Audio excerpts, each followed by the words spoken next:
Já Pronto, pode? claro. Então, boa noite a todos e todas, né? Mais uma vez, sejam bem-vindos à nossa aula, né? Transferência de Tecnologia.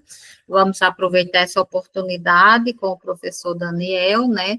O professor Daniel Santiago Chaves Ribeiro é graduado, mestre e doutor pela Universidade Federal do Rio de Janeiro, é professor da Universidade Federal do Amapá, atuando nas áreas de inovação, história contemporânea, política internacional e transformação digital, sendo neste momento coordenador da Unifap do mestrado em Propriedade Intelectual e Transferência de Tecnologia para a Inovação, Profinit.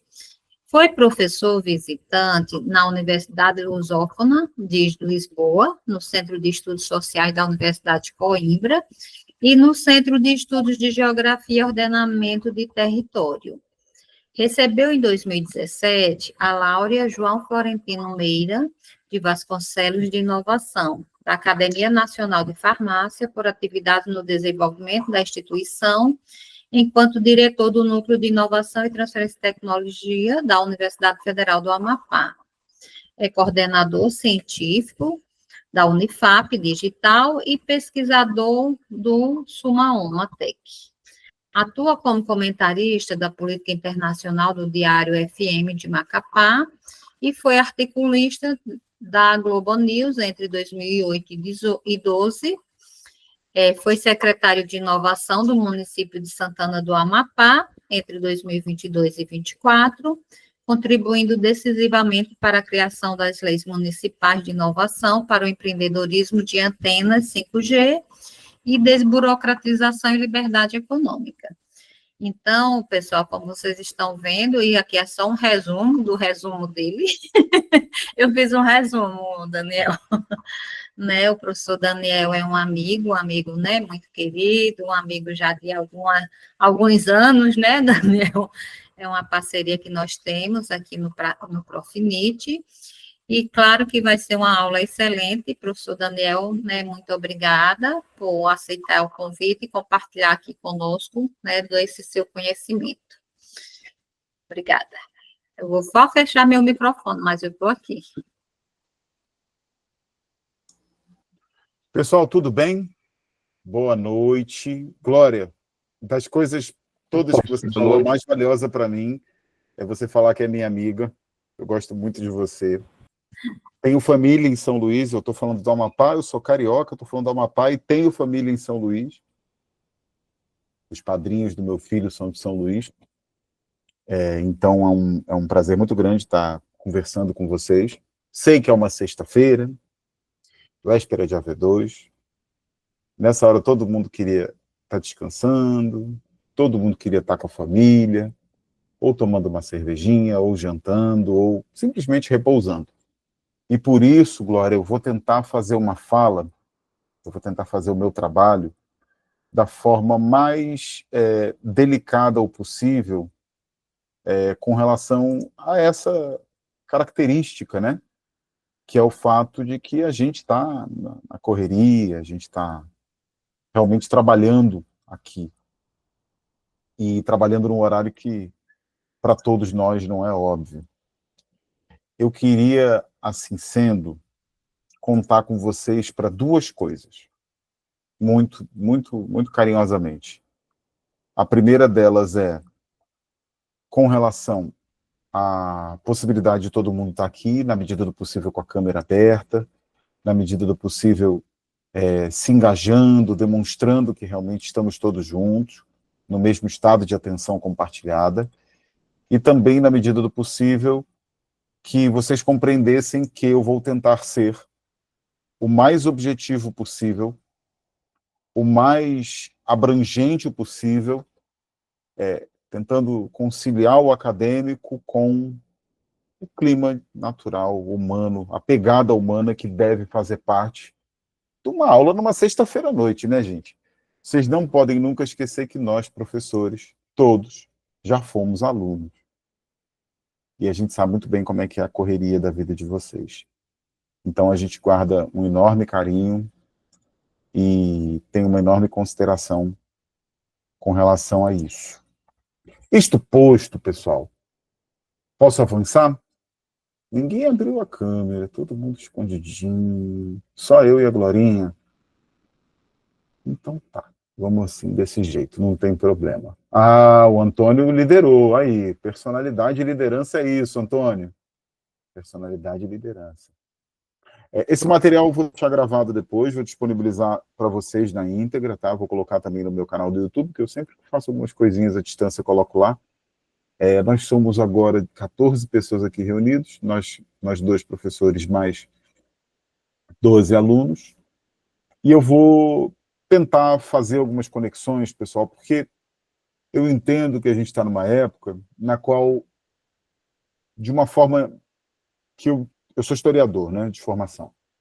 Então, a gente tem sempre a pretensão de entender qual é o nosso momento histórico em si e num contexto mais amplo. Há muitas pessoas que estudam hoje o conhecimento nessa era da informação que chegam à conclusão de que a gente nunca teve tanta informação disponível. Seja em quantidade, seja em acesso, seja em qualidade. É uma hipótese bastante interessante. Nós provavelmente nunca tivemos tanto acesso a tanta coisa, quer dizer. Glória, você foi aluna da sua graduação em qual universidade? Engenharia de Alimentos na Universidade Federal da Paraíba. Glória, você, na sua graduação, você teve aula com alguma pessoa que estava no Amapá? Não. Era impossível, era impensável, não era? Exato, sim. E muito menos eu, no Rio de Janeiro, tinha tido contato nem sequer com eu sou carioca, né? Eu tinha tido contato nem sequer com o Amapá e muito menos com o Maranhão dessa forma. Claro, a gente conhecia pessoas, mas esse contato de eu estar aqui agora no quarto do meu filho, que ele está gripado, ele está usando o meu quarto, está usando o meu cantinho de trabalho. E eu vim para o quartinho dele, que tem um escritóriozinho dele aqui, eu trabalho aqui, não tem problema. Quando que eu poderia ter feito isso antes? Quer dizer, a gente está aqui compartilhando conhecimento em tempo real, eu acabei de sair de uma outra reunião também, e a gente está fazendo isso o tempo todo. As bibliotecas virtuais, a Amazon, as bibliotecas de PDF, os Cielos, o Google, as inteligências artificiais, nunca possibilitaram tanta troca de conhecimento. Então, falar em circularidade do conhecimento é algo que está dado implícita e explicitamente, intrínseca e extrinsecamente hoje, para a gente poder falar sobre tudo. Isso não é um privilégio da área da inovação, da propriedade intelectual, a gente não pode ter essa soberba, essa arrogância. Isso está contido em todas as áreas do conhecimento. Então, o que diferencia-nos ainda da banalidade e da automação? Vocês já pararam para pensar nisso? Alguém já parou para pensar nisso? Uma era onde o conteúdo é compartilhado e a inteligência é artificial. O que é que nos singulariza ou ainda nos mantém singulares? Já que nós não somos mais, nem os professores, nem os seres humanos, os detentores de uma premissa ou de uma expectativa do monopólio sobre o conhecimento.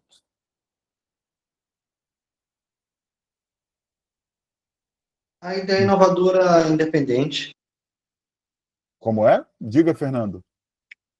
A ideia inovadora independente, que enquanto a inteligência artificial ela precisa de um comando, nós, com a nossa própria vivência, nós podemos ter tiros de inovação, ideias, imaginação. A máquina ela precisa de um comando para poder pensar nisso. E não necessariamente vai pensar do jeito que a gente quer. Gostei muito, Fernando, porque você falou do ser humano. Você não falou em software nem em hardware, você falou em peopleware. Você falou em pessoas. E eu concordo plenamente contigo.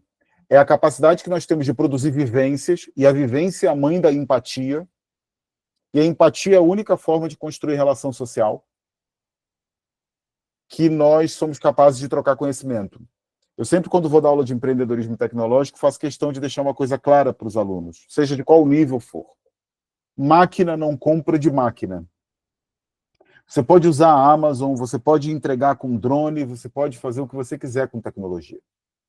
Mas a máquina não compra da máquina. Existe um mercado hoje abundante ligado ao mundo pet. Quem aqui é pai ou mãe de pet? Ninguém. Eu tenho. Eu sou tia. o Adielson, a A Bruna é Bruna. tia. Ah, a Aqui Bruna é eu tenho tia, é? em casa, eu não acredito que eu sou dono dele, eu acho que eu sou amigo de um Shih Tzu, que a partir das 9 horas da noite é extremamente ranzinza, não gosta, não quer papo comigo, mas de manhã é a criatura mais gentil do mundo. E eu aprendo muito com ele. Mas, por mais que eu compre shampoo, essas coisas, hoje eu dei banho nele, usei shampoo e tudo, fui lá comprar, o pet não faz comércio. Ele não faz trocas. O algoritmo ou a IA não fazem trocas. As trocas de conhecimento são uma variável intrinsecamente humana. Tudo bem? Então, no lugar da economia do conhecimento, por mais que a gente tenha esses aparatos todos, a relação ainda há de ser voltada para as relações humanas. Então, eu vou falar de economia circular e vou falar de inovação, mas eu poderia conversar com vocês sobre qualquer coisa voltada para essas conexões. Tudo bem? A Glória já me apresentou muito generosamente, então vou dispensar essa parte aqui para ir direto ao ponto com os senhores. E o que é o ir direto ao ponto? Eu não estou falando de qualquer lugar, eu não acredito que a ciência ocorre de forma desconectada do contexto socioeconômico, cultural, político, mais diverso.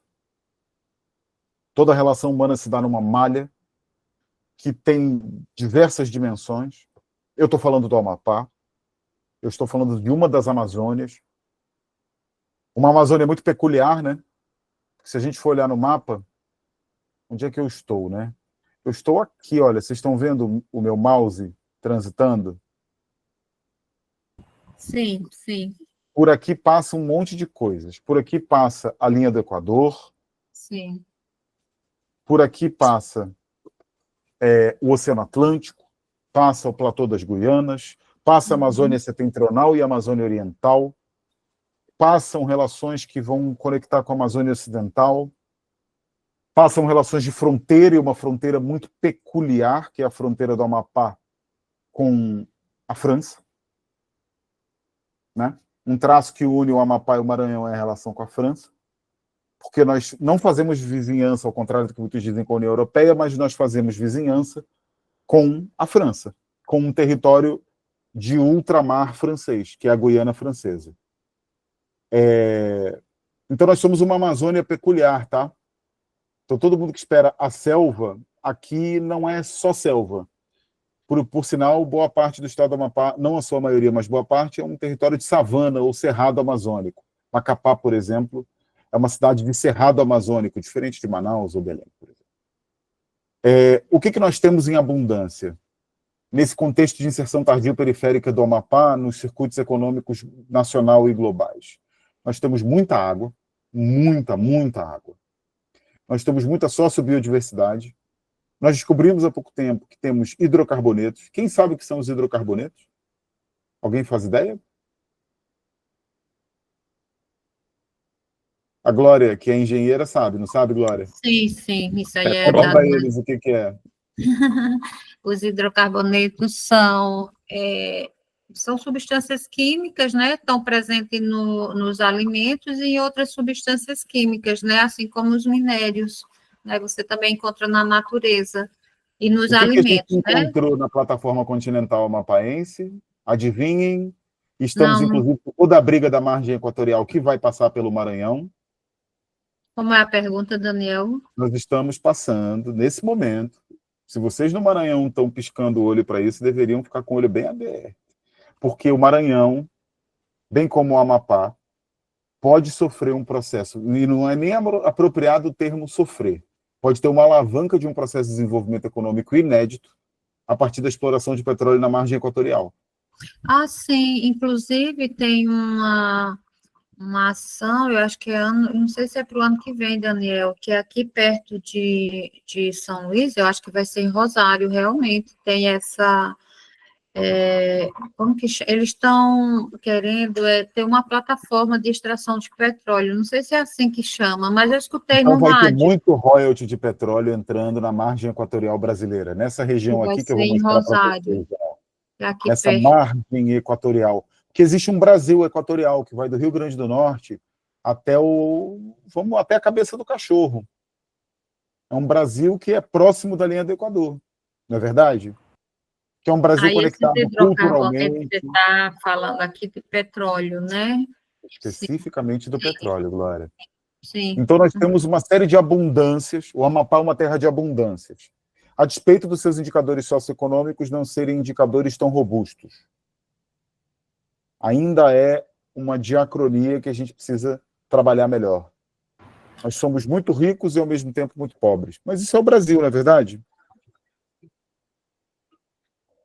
Então, esse estado, esse pequeno, grande estado chamado Amapá, que fica nessa localização estratégica, que tem tantas dinâmicas amazônicas, que tem tantos recursos, que está hoje cada vez mais inserido, ainda que tardio, perifericamente, num contexto de circulação de riqueza nacional, um estado que é extremamente cosmopolita, tem gente de tudo que é lugar do Brasil e do mundo por aqui. Esse estado que está nesse lugar no mundo é um estado que está pensando muito a economia circular. Fala-se em algo em torno, na Amazônia, de 4% apenas dos resíduos sólidos sendo devidamente destinados. É muito pouco. Os indicadores do Nordeste já são melhores, mas a gente sabe muito bem que, mesmo dentro do Nordeste, há assimetrias. E aí, o que eu estou chamando, para ir mais direto ao ponto ainda, pessoal? O que eu estou chamando de economia circular? Eu estou chamando de economia circular de um modelo de produção e consumo que visa, muita atenção, manter materiais em uso, com foco na redução de desperdício. Economia circular é a expectativa que eu tenho de que todas as coisas que são produzidas e consumidas, na medida do possível, não sejam conduzidas a um processo linear de produção e consumo, em que eu extraio da natureza, manufaturo, coloco à venda, uso e jogo no lixo. A ideia da economia circular é propor uma outra forma na qual seja pensado como os materiais que foram extraídos, os produtos que foram produzidos, os modos de produzir, de consumir, inclusive, sejam os mais redundantes e mantidos em uso possível. Por quê? Quem aqui, vou pegar um exemplo legal, quem aqui convive com o ambiente escolar?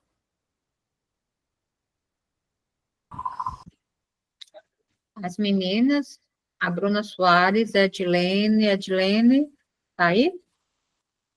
Oi, professora. Que convive com o Edilene, ambiente posso escolar. fazer umas perguntinhas? Se eu souber responder, Claro que sabe, você é inteligentíssima, vai tirar de letra. Olha só, você trabalha numa escola, trabalho na Secretaria de Educação do município de pronto, Raposo. numa repartição pública, perfeito. Vocês usam que tipo de copo? Seja honesto. Copo Uhum. descartável. Pronto. Quantos copos d'água descartável você acha que uma pessoa usa por dia?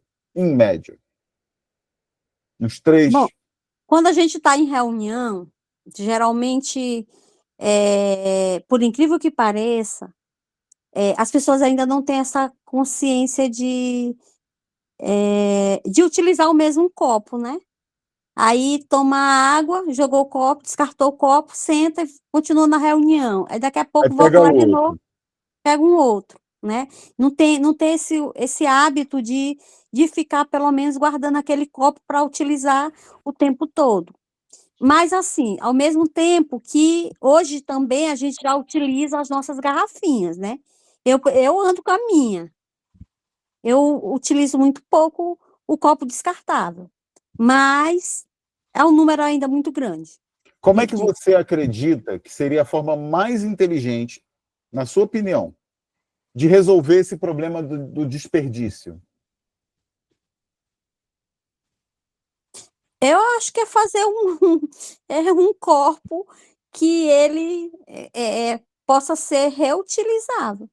Olha, você Reutilizado. agora, Edilene, matou a questão logo na primeira tacada. Porque existe uma hierarquia das formas de transformar a estratégia da economia circular, porque ela é uma estratégia, em operação. E muita gente acredita, e eu era uma das pessoas, mas eu estudei e aprendi, e a gente hoje está estudando e vai aprender, que eu acreditava que reciclar era a grande saída. Não é o que a gente ouve muito nos discursos dos meios de comunicação? Sim. Sim. Mas, na verdade, reciclar não é o melhor meio. Porque a galera da economia circular trabalha com a ideia de que você tem vários R's, tá bom?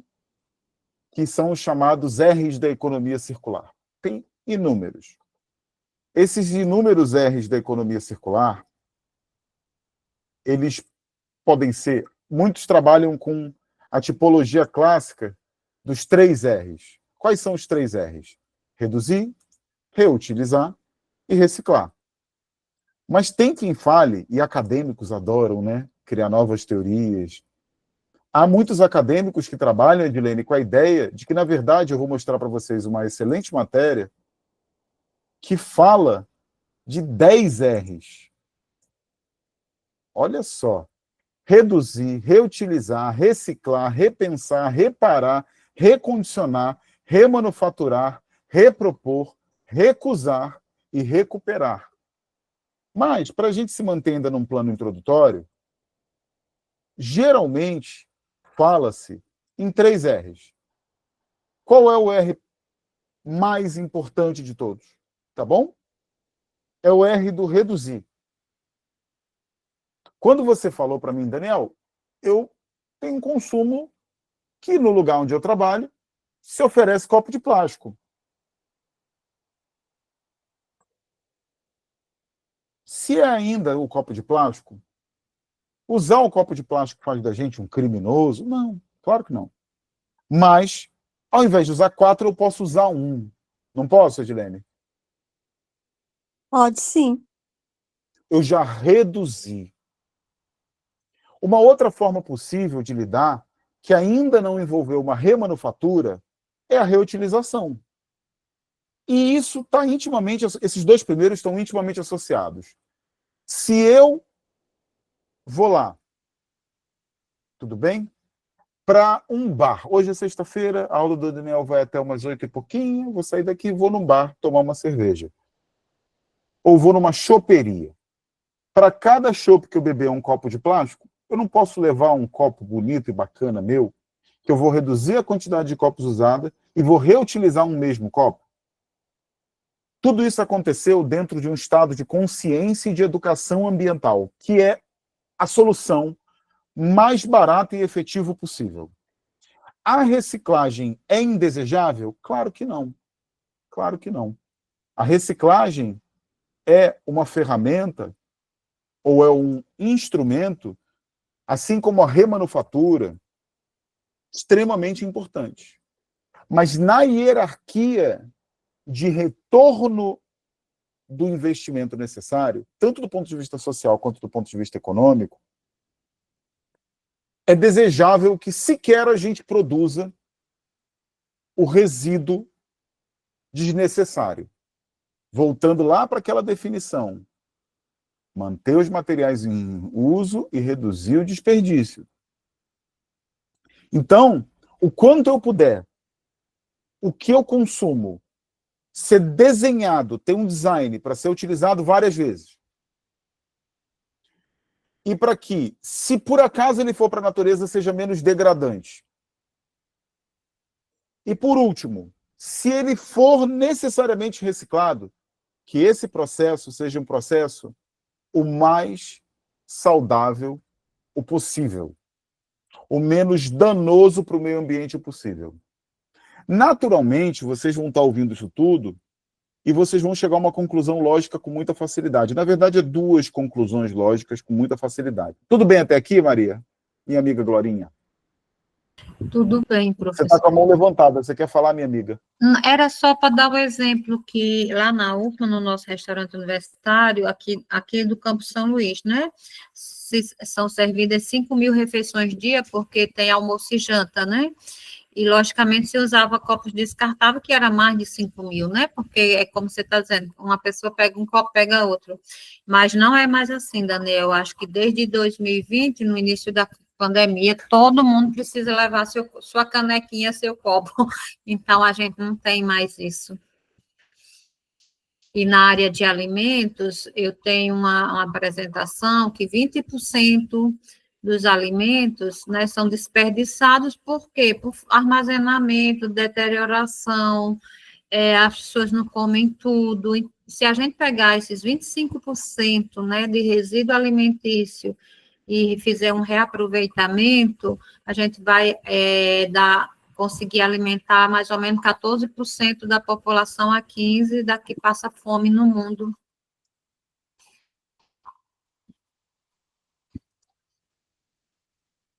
Então, pessoal, a gente está vendo aqui o exemplo que a Glória deu de ações que a gente consegue fazer no nosso dia a dia. E aí eu vou até fazer uma pequena provocação antes de voltar para as duas coisas que eu ia falar. Quem aqui acredita que faz economia circular? Eu não faço. Eu Tem confesso. certeza?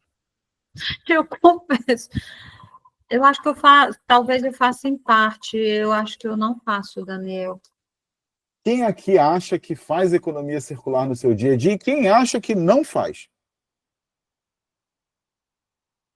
Eu tento, me esforço, mas eu acho que eu não faço. Ei, pessoal, abre o microfone aí e responde, participem da aula.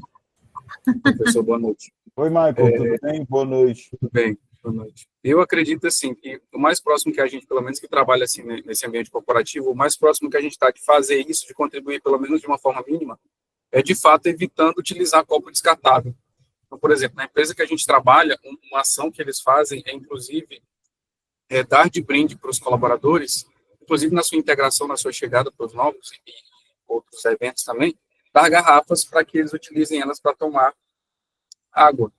Então, com isso, eles ainda não adotaram a eliminação do copo descartável, mas eles fazem a conscientização através disso. Então, por exemplo, eu evito tomar no copo descartável, só tomo no máximo ali um café, e eu levo minha garrafa todos os dias. Então, se você olhar também, tem até matérias que falam sobre o aumento do uso de garrafas, né, no ambiente, no dia a dia. Isso tem reduzido o uso de copo descartável, mas ainda assim nós temos ainda muita utilização e ainda precisa de muito mais ações para a gente conseguir fazer o que você falou, a redução, e não somente o reciclar, porque o reciclar a gente já tem processado hoje, já tem jogado muita coisa fora, para que ele retorne para o mercado. Então, eu acredito que, da minha parte, sim, a atuação era mais voltada a evitar o uso do copo descartável. Ainda preciso melhorar nisso, com seus demais colegas. Tá? Mas vem cá, ninguém aqui lava a louça, não é? Quando eu posso, eu lavo também, tá?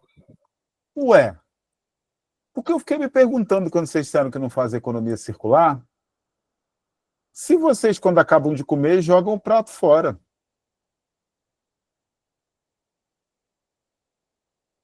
É sério. É verdade. Olha, a minha cozinha, porque eu lavo louça, a minha cozinha, ela tem um momento de engenharia reversa, de logística reversa, com aqueles pratos todos lá de manhã, do café da manhã, aí eu volto, antes de ir para o trabalho, eu pego, separo o prato para um lado, garfo para o outro, copo para o outro. Quem mais faz isso aqui? Levanta a mão aí. Aí eu vou lá, aí eu separo, lavo um por um. Aquele restinho de lixo orgânico, eu destino, olha aí, a Bruna também faz, destino para um repositório de orgânico, devolvo os talheres para o lugar de onde eu tirei, eu estou reutilizando. Todo mundo faz economia. Eu tinha essa impressão também, poxa, mas a gente no Amapá não faz economia circular. E aí o pessoal de Brasília, que eu fui visitar no passado, chegou para mim e falou, não, Daniel, todo mundo faz economia circular.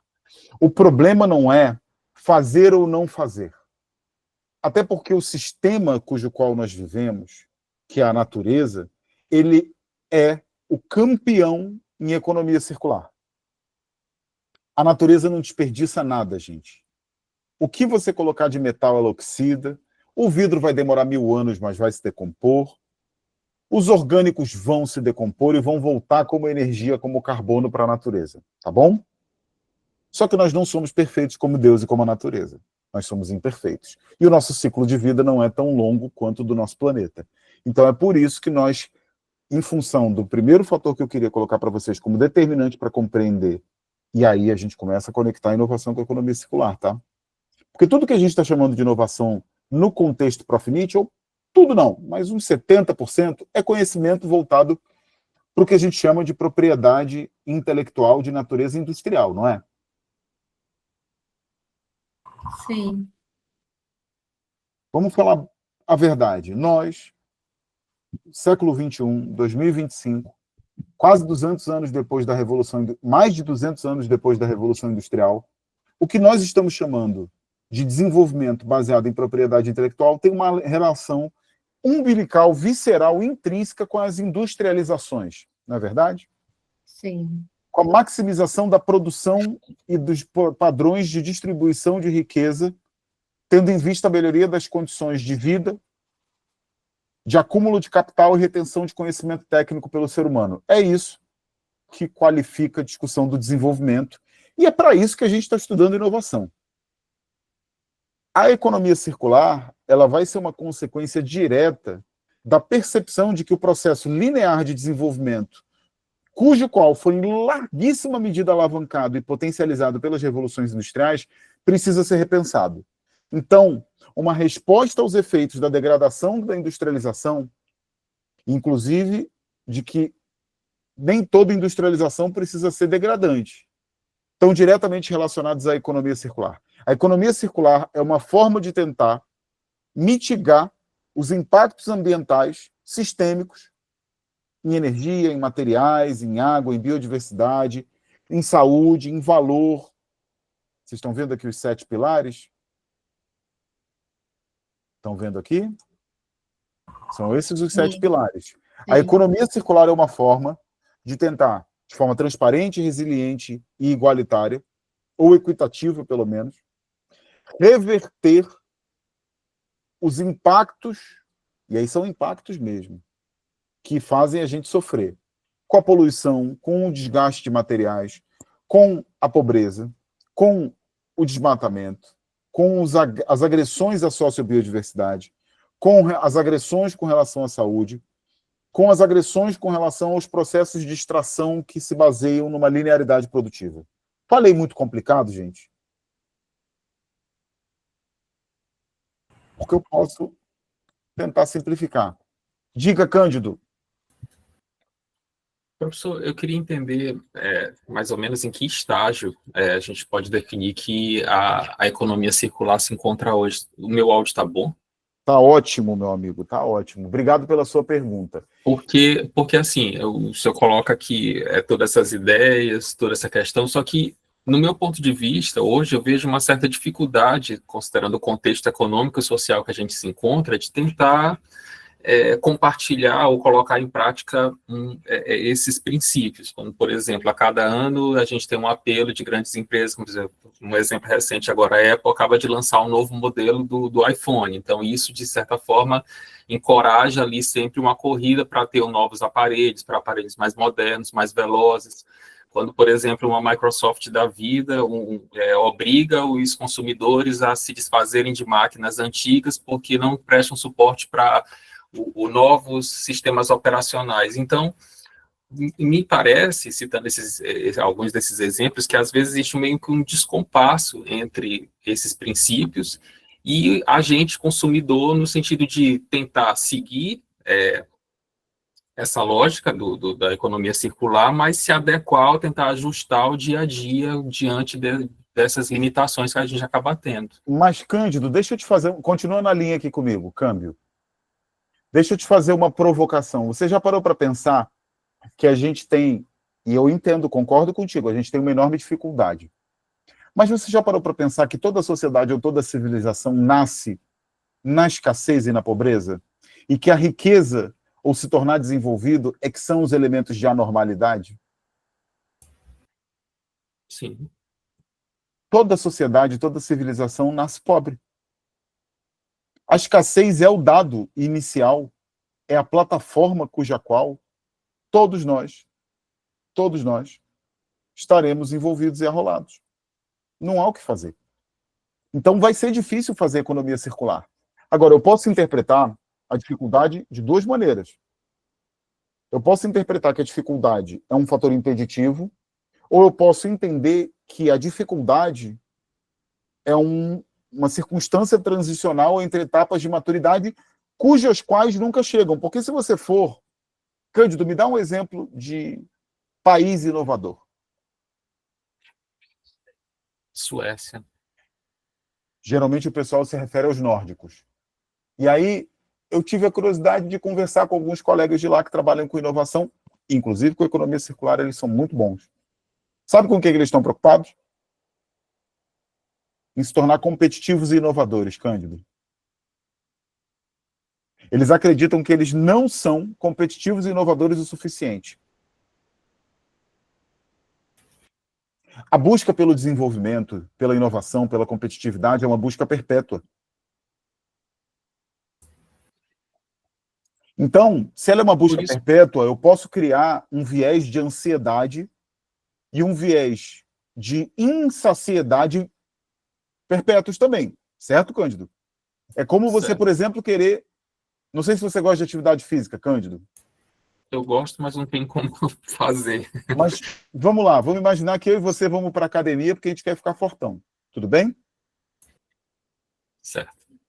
Se a gente não tiver uma meta de percentual de gordura, ou tiver uma meta de peso, ou tiver uma meta de medidas, ou uma determinada meta de força, de carga, sabe o que vai acontecer? A gente possivelmente vai se lesionar, ou a gente vai ficar vigoréxico, a gente vai adoecer mentalmente, alguma coisa vai dar muito errada, Cândido, porque a gente não tem uma mensuração parcial do que é sucesso.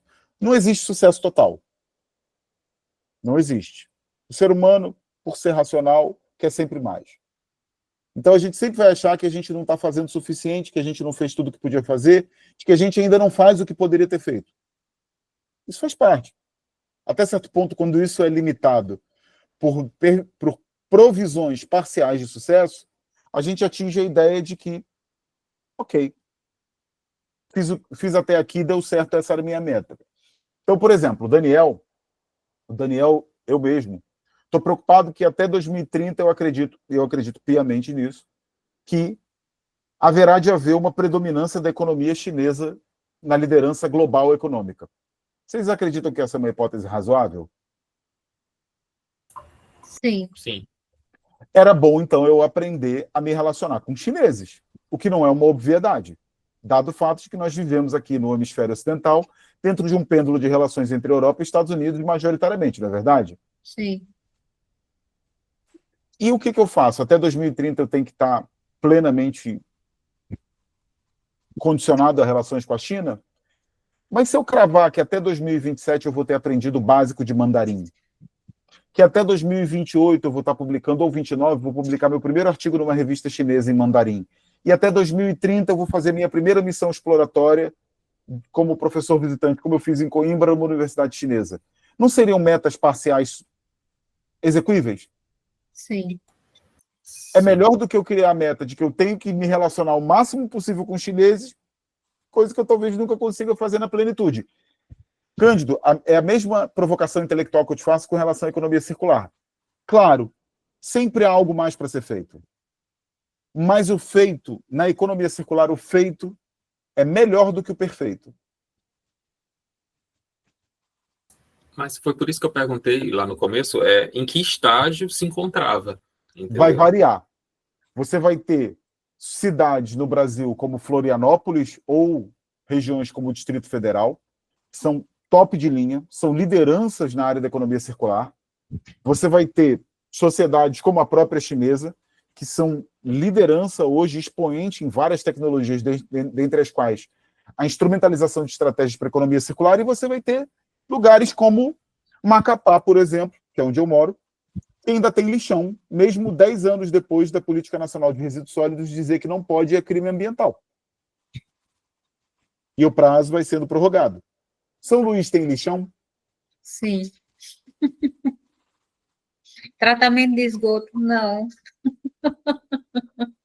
Vocês estão entendendo onde eu quero chegar? E eu também não posso nem crucificar Macapá em São Luís, porque a maioria dos municípios brasileiros, os mais de quase 5 mil, não tem.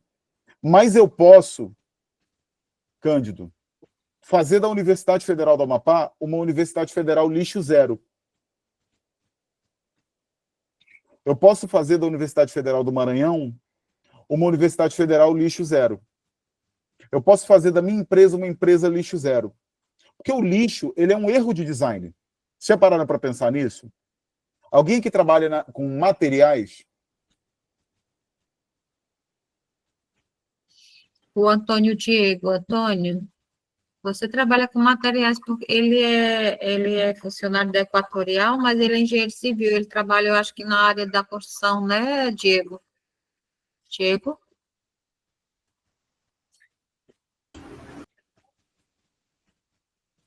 Porque se vocês pensarem bem, lixo não é um material. O que a gente chama de lixo é um erro de design. Lixo não é para existir.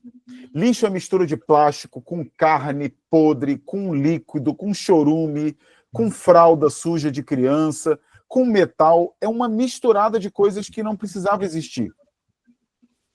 Porque se você tivesse na minha casa, na tua casa, se o meu município, se a minha instituição, vamos pegar a Universidade Federal do Amapá, deve ter umas 500 salas. Se na porta de cada sala tivesse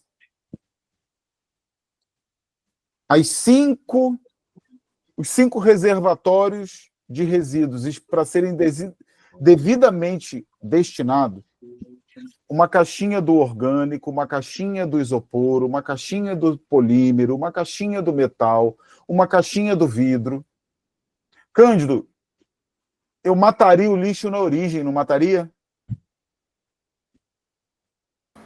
Depende. Não, eu não produziria mais lixo. Porque quem produz o lixo é o consumidor quando consome. Ou o processo de produção que gera dejeto, rejeito, que é uma outra coisa. Mas o lixo é produzido pelo consumo. Se eu, ao invés de ter uma lixeira em que eu jogo tudo e fabrico lixo, se eu tenho o lugar certinho para eu fazer o descarte seletivo, consciente, a partir dali eu consigo, ao final do dia, ao invés de passar um carro do lixo recolhendo um monte de coisa misturada, vai vir uma viatura que vai passar e vai recolher os plásticos. E depois vai recolher o vidro. E depois vai recolher os metais. Depois vai recolher os isopores. Depois vai recolher os orgânicos. E cada qual vai para uma unidade, uma linha de logística reversa para ser devidamente tratado. Daniel, e essa caixinha para recolhimento desse lixo já tem ela reciclada, tá?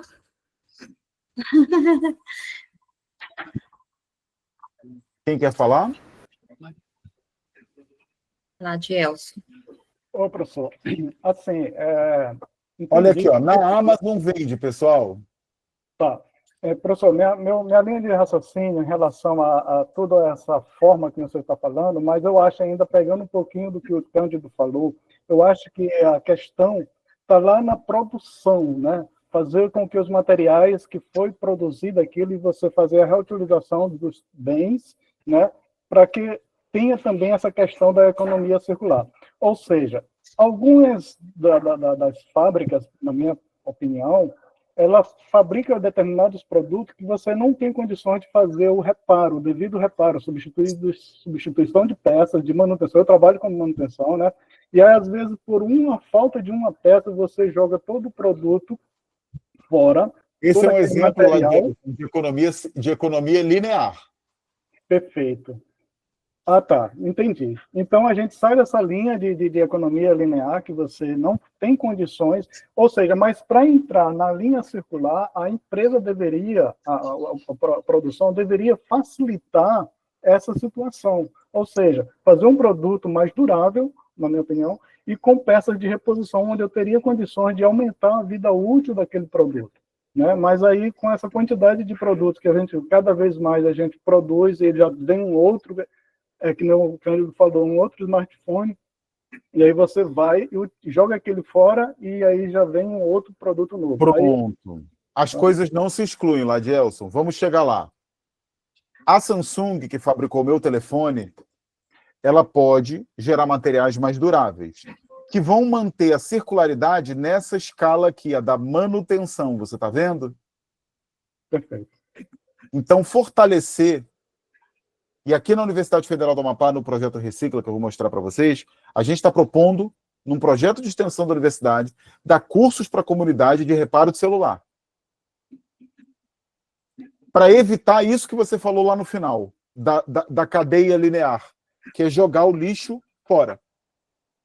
O celular,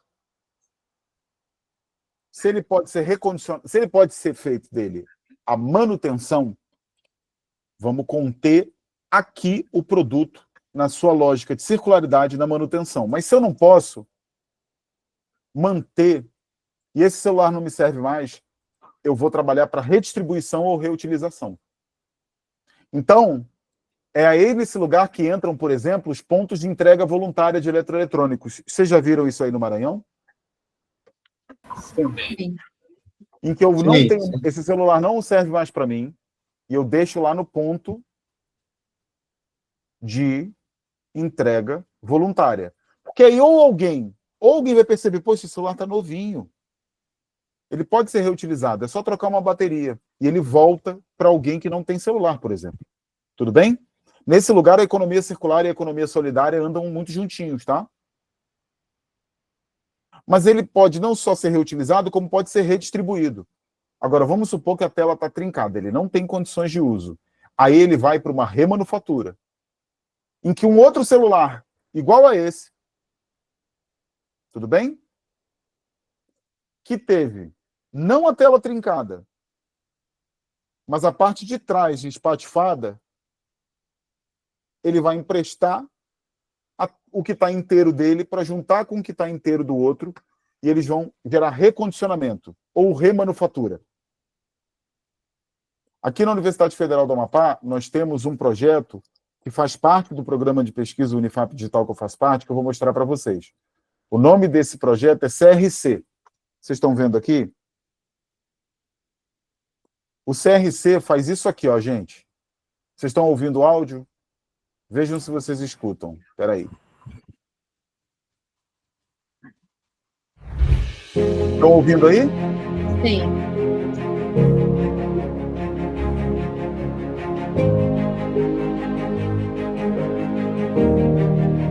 Vou botar aqui essa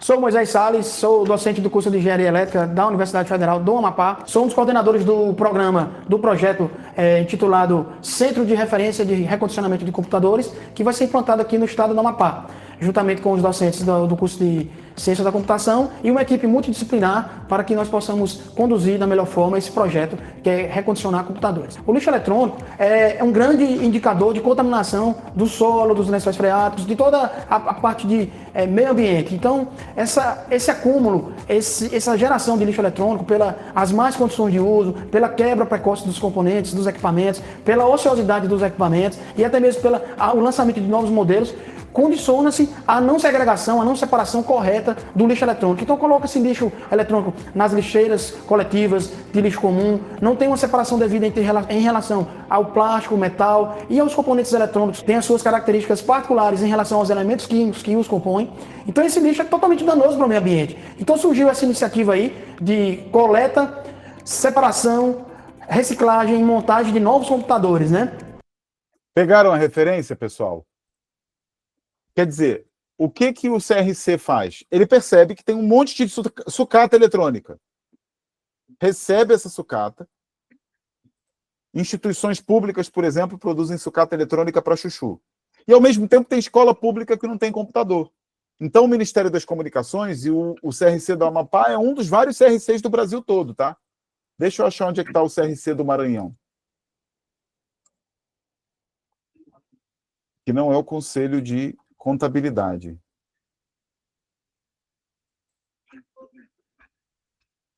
Ele fica no Instituto IDEAR. Inclusive, eu estou vendo aqui que uma galera boa da UFMA fez uma visita ao CRC, que é aqui, ó, Ministério das Comunicações, igualzinho ao nosso. Sim. Que o Instituto IDEAR, quem cuida do CRC daí de vocês é o IFMA. Ah, tá. É o IFMA, né? Então, aqui é a Unifap. O que acontece? Um lugar é o hub de entrega de sucata, e aí, essa sucata, alguma coisa de fato, vai ser levada. Ladielson está aí com a gente ainda? Sim, professor, estou aqui. Ladielson, vamos bater papo, não precisa virar muito palestra, senão essa hora da noite, sexta-feira, a gente fica doido de cansado. Ladielson, algumas coisas de fato vão simplesmente precisar de manutenção. Reteve na primeira camada. Algumas coisas vão precisar de reutilização, de um novo uso. E algumas coisas vão nessa logística reversa para refurbish, para ser recondicionado, ou para ser remanufaturado, entendeu? Entendi, professor. Algumas coisas, de fato, não vão ter o que fazer. Vai ter alguma coisa que vai entrar no nível de obsolescência, que aí realmente vai desmontar isso aqui tudinho, vai destinar vidro para cá, plástico para cá, metal para cá, e vai realmente ser reciclado. Mas enquanto eu puder manter numa cadeia de manutenção de reuso, o quanto mais longe eu fico da utilização contínua e o quanto mais eu levo para um exercício técnico, mais caro fica, mais custoso fica. Por isso que a melhor solução de economia circular sempre é o repensar. Mas depois do repensar é o reutilizar. Depois do reutilizar é o remanufaturar. E quando não tem mais jeito é reciclar. Como que você faz para instalar essas cadeias? Essas cadeias, Ladielson, elas não são naturais, elas não são historicamente intrínsecas ao processo de desenvolvimento de tecnologias e de industrialização. É nesse lugar que entram os centros de recondicionamento, os projetos da universidade, que fazem com que a estratégia da economia circular se transforme em ação. Então, se o Ministério das Comunicações não induzir que as capitais regionais tenham centros de recondicionamento, a economia linear vai prevalecer. Agora, existem variadas estratégias para isso acontecer. Existe a estratégia da política pública para instrumentalizar legislações, portarias normativas, instruções normativas, para obrigar as instituições a terem a prática da economia circular, caso contrário, elas vão ser multadas, não vão receber incentivos, etc. Tudo bem, Ladielson? Professor, mas a indústria, ela poderia facilitar também essa situação. Mas ela não vai facilitar, porque o capitalismo não produz lanche grátis. É isso que eu quero chegar. Porque... Mas é isso é o dado de realidade. Da mesma forma, Ladielson, e se aqui em casa eu não tiver uma outra pessoa da minha família virando e dizendo, Daniel, eu acho que você tem que cortar o cabelo, eu acho que você tem que fazer sua barba, eu acho que você precisa, de repente, ter um pouquinho mais de cuidado com a roupa que você está usando, que não está tão bonita. O ser humano, ele espontaneamente, ele entra em zona de conforto, você está entendendo? Então, é isso que as políticas públicas deveriam forçar, entre aspas, a indústria, ela também facilitar a reposição das peças. Ou seja, tem certas situações que, eu dou exemplo, eu trabalho com manutenção, e que tem uma certa dificuldade de abrir um determinado equipamento que eu poderia reparar. Ou seja, eles criam chaves diferentes. Eu acho que você conhece a chave Allen. Chave Allen é quase universal. Então, se todos os dispositivos fossem com aquela chave, facilitaria o meu trabalho. Mas eles criam um outro modelinho lá, diferente, e para isso tem que ter uma chave especial, e para fabricar essa chave especial já gasta material, que só ela tem. Então, tem uma série de dificuldades não desestimula você fazer a manutenção. Ou seja, e até às vezes não tem peça. Aí você é obrigado a jogar fora todo aquele produto, todo aquele material para comprar outro, entende? São exemplos mais ou menos assim. Mas eu entendo que o mundo é capitalista, não vai ter esse sonho que a gente esperaria que fosse acontecer, né? Mas, infelizmente... Deixa eu te mostrar uma pessoa. Posso te apresentar uma pessoa? Sim, claro. Eu vou te apresentar agora o Alessio Chiatti. Esse foi um camarada que palestrou num evento que eu falei para vocês de Brasília, do Cidades Lixo Zero. E ele fez uma palestra sensacional, na qual ele falou uma coisa incrível. Existir a política pública é um fator importantíssimo, fundamental. Tá legal? Ok. Mas, juntamente com a política pública, eu tenho que entender que, pura e simplesmente, a existência da regra não faz o cumprimento da regra. E que a melhor forma, segundo o Alessio, que eu concordei na hora, de fazer com que todo mundo se beneficie é criar uma regulamentação, mas fazer com que isso não vire força de castigo, e sim força de benefício mútuo. Entendeu, Ladielson? Ok. Então, se eu criar uma lei obrigando o cidadão, se eu criar uma política pública obrigando e não criar a malha de incentivos, de capacitação, de benefícios. Deixa eu te fazer uma pergunta, Ladielson. Você é aluno do Profinit de qual período? Do primeiro ainda. Ladielson, se o coordenador do teu ponto focal não trouxer gente de fora para palestrar, não for atencioso com você, simplesmente disser a quantidade de obrigações que você tem, essa aqui é a regra, e se você não cumprir, você está fora, você vai conseguir rodar do mesmo jeito? Com certeza não, já estaria fora. Você está compreendendo o que eu quero dizer? Existe a regra, e a regra há de existir, porque senão a gente está propondo aqui a anarquia. E aí eu concordo contigo, há de haver política pública para regulamentar as práticas. Mas você precisa criar uma lógica na qual você preste a assistência para que a política pública seja exequível e, no limite da experiência, você faça com que a sociedade produza jogos de ganha-ganha. Perfeito. Porque não adianta simplesmente eu pressionar o meu aluno do Profinit ou o meu professor do ponto focal a trabalhar certinho para todo mundo defender certinho. O ser humano não é assim. Então, sabe o que o Alessio Chiatti me falou nessa palestra? Que enquanto lá na Itália, e ele disse, nós somos latinos mais ou menos iguais a vocês, então nós não somos europeus do norte, nós somos europeus do sul, quase brasileiros. Sabe o que ele falou, Ladielson? Que o consumidor italiano funcionou melhor quando as 5 cestinhas que eu mostrei para vocês ainda agora tinham um QR Code que, quando a coleta seletiva passava, tirava uma fotinha e pesava, e isso dava cashback na conta de luz ou no IPTU. Perfeito. Porque aí o cara fala, poxa, eu pago R$500 por ano de IPTU, se eu fizer a coletinha seletiva, de repente, eu pago só 150. Aqui tem esse projeto pela Equatorial, ou tinha, né, de coleta para desconto da energia. É uma excelente forma. Porque você gera ganha-ganha, entendeu, Fernando? Sim, sim. Porque as pessoas não se mobilizam pela solidariedade. A solidariedade é consequência de uma cooperação que gera resultados equitativos para todos.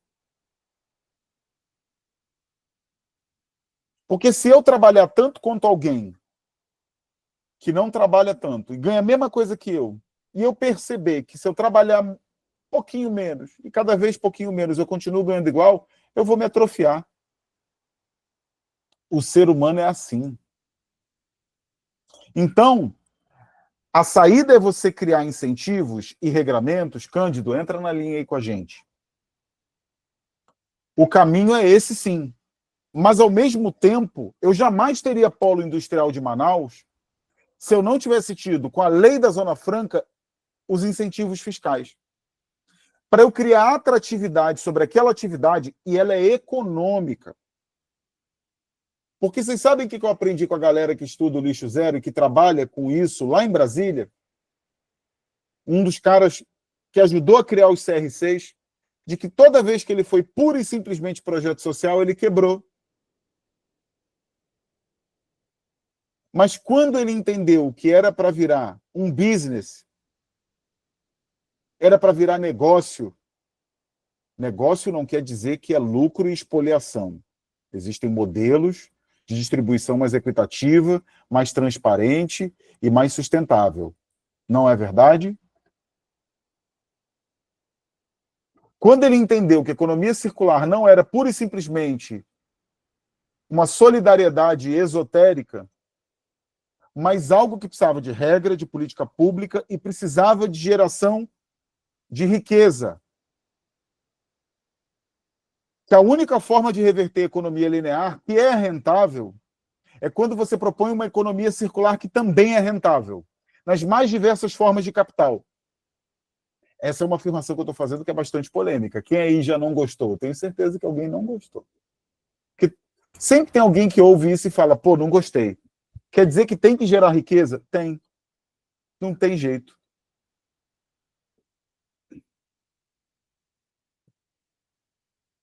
E aí é que a coisa fica, às vezes, triste, às vezes feliz, vai depender do meu ponto de vista. Entendeu, Glória? Sim. Porque se eu não propuser que a economia circular seja tão rentável quanto ou mais, tão sustentável quanto ou mais, tão atrativa quanto ou mais a economia linear, o desenvolvimento vai ser linear e não tem jeito. Sim. E aí, quando a gente está falando de inovação como uma proposta de alternativas para maximizar, ou qualitativo ou quantitativamente, os resultados do processo produtivo, é nesse lugar, meus amigos maranhenses, que entra a lógica da circularidade. A inovação é chave para a implementação de ações e instrumentos da economia circular, porque justamente ela visa, e pode vir a visar, a maximização dos resultados com menor degradação e desperdício. Essa é a nossa contribuição para repensar a economia linear e toda a destruição que ela promove. Quem aqui entrega? Vamos falar de economia circular no âmbito da pós-graduação, Glorinha? Sim. Vou contar um case de economia circular que eu produzo todo semestre com os meus alunos. Posso? Sim. Eu dou uma matéria aqui Tem no uma Prof. Luiz. provocação ainda. Vamos lá. O Cândido queria falar, mas ele também não pegou, então eu vou esperar ele voltar. Tá aí, Cândido? Vem, Cândido. Estou aqui. Era só quando você falou sobre a questão do braço da reciclagem, lá das latinhas coloridas, eu lembrei de uma experiência lá na UFMA. A UFMA teve um programa, não sei se ainda tem, acho que ainda tem, mas hoje eu não vejo tantas ações assim na prática, que é a UFMA Sustentável. E aí eu lembro que quando esse programa ele foi lançado, uma das primeiras medidas que tomaram foi comprar várias dessas lixeiras e espalhar pela universidade para incentivar essa consciência, né, das pessoas. E aí, lá no nosso prédio, existiam pelo menos dois desses conjuntos dessas lixeiras. E aí, uma vez eu vi uma pessoa lá que trabalha com a parte da higienização recolhendo esse lixo. E ela simplesmente pegava todo o resíduo que estava dentro daquelas lixeiras e misturava em um único saco de lixo na hora de fazer esse recolhimento. Aí eu perguntei para ela se havia tido algum tipo de treinamento, de conscientização, no sentido de explicar o porquê que tinham aquelas lixeiras, daquelas cores, se havia uma preocupação com a destinação, e ela simplesmente disse que não.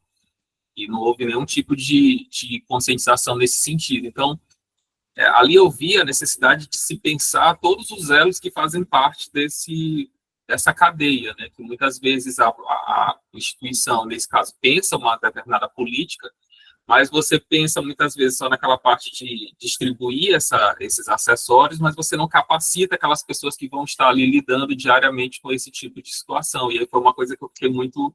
Fica parecendo que é uma coisa só para inglês ver, né? De certa forma. Posso olhar o copo meio cheio, meio vazio, Cândido? Pode. O copo meio cheio é que a UFMA está tentando. Sim, claro. O copo meio vazio é que é só para inglês ver. Tudo é uma questão de perspectiva. É melhor tentar e errar do que não tentar. Até porque eu, como cientista, aprendi que ciência é baseado muito mais em errar do que acertar. Concordo, mas acho assim, eu vejo que não estou condenando a atitude da UFMA de forma nenhuma. Eu vejo que faltou só dar um outro passo, que talvez quem elaborou a política e pensou no programa não se atentou para esse outro elo. Ou não teve recurso, não planejou bem, ou planejou e o recurso não chegou porque a gente sofre corte. Sim, sim. Mas tentou. É isso que eu queria valorizar em todos nós. Não só na UFMA ou na Unifap ou no projeto que eu faço parte ou na Glorinha. Eu queria valorizar o esforço em tentar acertar. Mesmo que erre 1, 2, 3, 4, 5, 10, 100 vezes. E aí, só completando, né? Lamento que hoje, por exemplo, já não se vê mais os conjuntos das lixeiras. Hoje eles simplesmente individualizaram e colocaram, mesmo distribuído nos prédios. A gente Hoje raramente mesmo, olha esses conjuntos. Cândido, hoje nós recebemos o ministro da Integração e do Desenvolvimento Regional, que é daqui do Amapá, no nosso projeto na universidade. E esse ministro financia um TED que é voltado, eu vou mostrar para vocês, para a economia circular. E quando eu cheguei lá, tinha copo de plástico. Falei, não pode. Aí todo mundo, professor, não fique bravo. Eu falei, não estou bravo, porque eu também erro, e a gente vai errar. Mas a questão é, do ponto de vista pedagógico e andragógico, como eu construo a melhoria das coisas. De fato, todos nós aqui vamos acreditar de cara que a gente não faz economia circular. Depois a gente vai ser levado a um viés de escassez a acreditar que a gente faz, mas não é tanto. Depois a gente vai achar que é caro fazer. E a gente sempre vai ter um elemento de ordem estruturante, material, que vai de fato nos impedir de fazer. Não tenho a menor dúvida disso, tudo bem? Mas a gente também tem condicionantes mentais que ajudam a gente a achar que o esforço não é suficiente. E nunca vai ser suficiente. Ele nunca vai ser suficiente. Porque o ser humano é assim. Nossa espécie, ela quer voar, ela quer ir para a Lua, ela quer ir para Júpiter, ela quer ficar rica, ela quer viver 300 anos, ela quer ir para o fundo do mar, e ela quer tirar férias, e ela não quer trabalhar. Não é assim? Sim. Então, você está entendendo, Cândido, do meu ponto de vista? Eu partilho com você, Daniel. Né? Na verdade, nós só estamos onde estamos porque nós tentamos. Né? E, logicamente, a gente não acertou na primeira vez e nem na última, né? Continuamos tentando e errando, mas, né, aprimorando e corrigindo isso, né, para ter essa evolução. Então, eu acho também que é muito importante continuar tentando, é como você disse, quem é cientista, a gente está sempre tentando. E os resultados negativos são resultados, a gente não pode descartar, né? Pelo contrário, a gente precisa apresentar. Toda vez que eu vou falar com ponto focal, eu conto essa história que eu vou contar agora. Cândido, ouve essa aí. Em 2016, eu fui indicado para ser diretor do Núcleo de Inovação da Universidade Federal do Amapá, o NIT, tudo bem? O NIT tinha sido criado em 2010 e ele nunca tinha depositado nenhum pedido de patente, nem de registro de marca, nem de programa de computador. Nada. Aí eu olhei para um lado, olhei para o outro, cocei minha careca e falei assim, pessoal, todo mundo para tudo, vem para cá. Nós vamos depositar esse ano o nosso primeiro pedido de patente. Aí todo mundo, mas que isso? A gente nunca escreveu, a gente não sabe fazer. Eu falei, nós vamos. Mas não tem nem dotação orçamentária para pagar o guia de recolhimento da União. Eu falei, mas a gente vai depositar. Aí a gente foi, mas não tem nenhuma comunicação de invenção. Eu falei, eu vou lá no Departamento de Ciências Exatas e vou perguntar para o diretor se ele conhece alguém que tem alguma coisa que pode ser patenteável. Fui lá, peguei no braço do pesquisador, trouxe ele no NIT. O estagiário, que era a pessoa que cuidava de propriedade intelectual, ajudou a redigir o primeiro pedido de patente. Vocês acham que esse pedido foi bom? Cá entre nós. Eu acho que não. Claro que não. Claro Sinceramente. que não. Mas nós fizemos o primeiro pedido de patente da história da universidade. E aí você sabe o que eu fiz, Cândido? No dia seguinte do depósito, liguei para a reitoria e pedi para a reitoria passar com a gente por volta da parte da tarde. Liguei para o pesquisador que tinha feito o pedido de redação e falei para ele passar com a gente logo pelas 2 da tarde. E também liguei para o canal de televisão local, dizendo para eles que eu tinha uma reportagem para eles do primeiro pedido de patente da história de uma instituição científica e tecnológica do Amapá. Sabe o que aconteceu 2 dias depois do pedido de patente? Todo mundo ficou feliz porque deu entrevista para o jornal de meio-dia. E apareceu várias pessoas interessadas em depositar a patente. Sabe o que aconteceu? Isso, no dia 1 eu depositei, no dia 2 deu entrevista, no dia 3 saiu reportagem. Sabe o que aconteceu no dia 4? todo mundo ficou roxo de inveja e quis fazer pedido de depósito de patente também. Sim. E aí eu comecei a receber um fluxo de bons pedidos, até que 8 anos depois saiu a primeira patente da universidade. Sim. Sabe como é que foi pago a GRU? Não só do primeiro pedido de patente, mas da primeira patente, pelo meu aplicativo do Banco do Brasil. E foi pago com o dinheiro do bolso do próprio pesquisador? Eu falei, ou eu pago R$125, que era o preço do depósito, ou eu espero daqui a 2 anos ter dotação orçamentária para fazer quando esse pedido já caducar, eu já frustrei o pesquisador e não aconteceu nada. Sim. Então você está entendendo que para eu chegar na ortodoxia, eu preciso de heterodoxia? Para eu chegar no acerto, eu preciso do erro? Esse é o processo de quando nós aprendemos a andar. Primeiro a gente engatinhou, aí cai de queixo, Exato. cai de cara, cai de peito, Não, erra. antes disso, Daniel, você teve que sentar. Antes eu tive que sentar, Foi. entendeu? Gatinhar. Aí sentou, engatinhou, caiu, chorou, levantou, Sim. engatinhou, caiu, chorou de novo. Aí Sim. aprendeu a andar e caiu de novo, e até que andou. E depois sabe o que vai acontecer comigo? Porque vamos imaginar que eu vivo até uns 80 e tantos anos. Sabe o que vai acontecer comigo no final? Eu vou engatinhar de novo, se bobear. Sim. Sim. Eu vou ficar velho e vou precisar de ajuda para andar. E se eu não tiver ajuda, eu vou engatinhar. Olha como é irônica. Não é? Olha como a coisa é irônica. Cândido, eu tenho um desafio para você. O Cândido está propondo, o professor Daniel, fazer Pode chamar de Daniel, Glorinha. Pelo amor de Deus, fica à vontade. Meu amigo. O Cândido o projeto dele, né, de TCC, vai ser com as rendeiras, né, aqui da Raposa, né, como você conhece aqui a ilha, você já deve, né, saber também ter esse conhecimento. Nossa Ilha do Amor. Isso. E aí, Cândido, eu quero lançar esse desafio para você colocar no seu projeto, que eu acho que é pertinente, né, a economia circular, né, para elas. O que é que você acha? Pode ser, A sua proposta, não é? pode ser. Pode ser não, diga sim. Eu só queria Se fazer é errado, tá tudo bem, Cândido. É do Eu só jogo. queria fazer só muito, viu, o seu trabalho. só pontuar uma E os coisa que outros pode ser, também, comece a pensar nisso, sim, pode falar. Pontua, Cândido, diga, querido. pode ser que eu esteja parecendo muito pessimista, mas não, eu compartilho também da sua visão de que é melhor a gente tentar e errar e repetir, etc. Mas como a gente está aqui no espaço de debate, eu estou levantando essas questões no sentido da gente discutir todos os vieses, não é no sentido de que as questões de crenças que eu possa ter, de visões que eu compartilho, mas entendo que a gente deve, e a gente está aqui com esse objetivo, e acredito que o tema é abordado, como você falou, a gente está aqui inserido dentro de uma visão de mercado, exatamente para despertar essa consciência da gente enquanto profissionais, para multiplicar isso dentro dessa esfera do mercado. Cândido, mas a gente não deixa... A criatividade é dissonância. Isso, mas a gente não deixa de... porque pode ficar parecendo um pouco pessimista demais, achar que é só uma... Mas é levar exatamente esses pontos de reflexão e coisas que eu acabo pensando muitas vezes quando eu me deparei com o assunto. Deixa eu te contar uma coisa.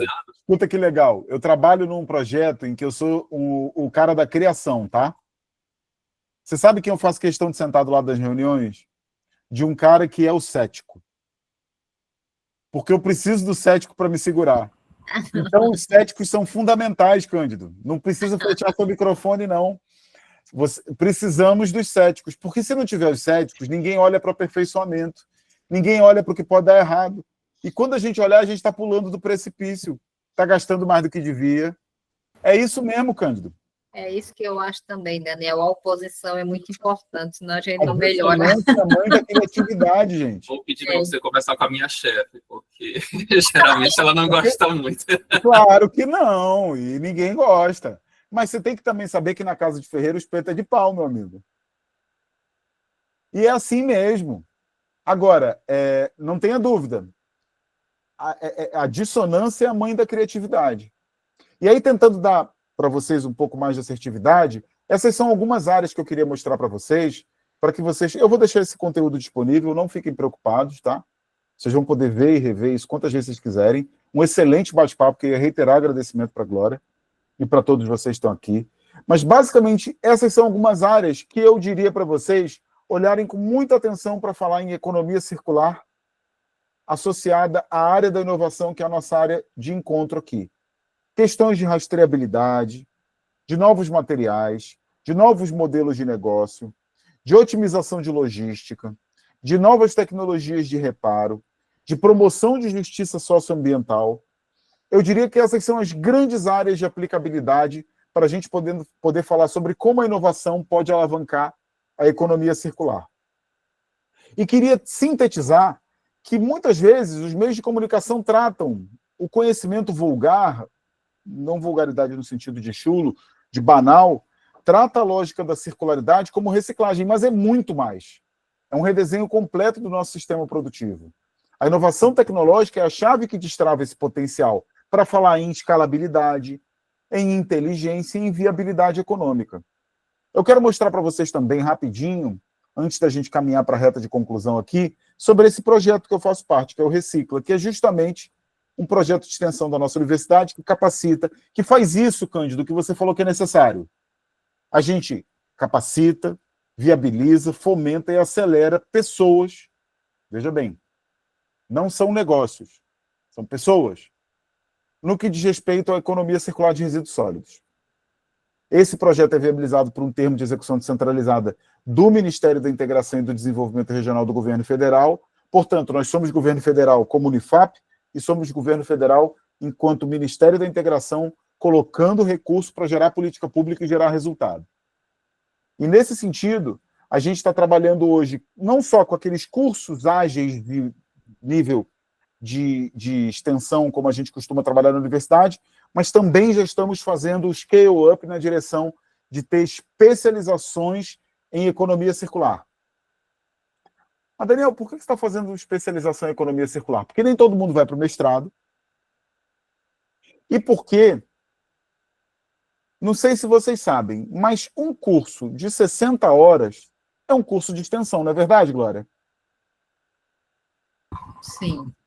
6 cursos de 60 horas blocados e conectados dão quantas horas? 360. Quantas horas uma especialização precisa ter? 360. Bingo, olha a circularidade aí. Eu ofereço um cardápio de projetos de extensão, como projeto de extensão, em que eu vou lá na escola do meu bairro e dou 60 horas no primeiro mês, 60 horas no segundo mês, 60 horas no terceiro mês, e assim vai até o 6º mês. Ele fez 6 cursos ágeis que, juntos e concatenados num projeto político-pedagógico, vão possibilitar ele, com a integralização desses componentes curriculares, ao final, entregando um TCC, ser especialista. Então, como eu falei na escola, por que eu falei na escola? Porque a educação ambiental ela não é só chave para a consciência crítica sobre a economia circular. Ela também é chave para falar da capacitação do cidadão, capacitação do comércio, capacitação da indústria, capacitação do jovem, do EJA. A educação é mais do que só formação de senso social. É também conhecimento instrucional que vai ser aplicado. Vocês estão entendendo?